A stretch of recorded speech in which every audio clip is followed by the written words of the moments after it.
today I was sitting there and నాకు గుర్తుకొచ్చింది all the many events from Majli Gani, Oh Baby, Rangasthalam. ఇక్కడ వస్తేనే black బస్టరా? So మళ్ళీ block buster ఇస్తారు అనుకుంటున్నాను నాకు. Thank you so much Vizag, you have my heart.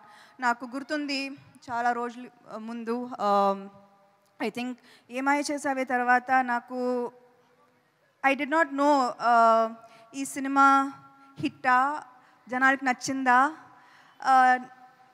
Did you like మీ, నాకు ఏమీ తెలీదు. కానీ ఒకరోజు వైజాగ్ వచ్చాను. I don't know if it was some kind of a mall opening, and అప్పుడు then I saw true love. Airport నుంచి ఓపెనింగ్ దాకా I felt true love, and I feel a very strong connection with Vizag. So thank you so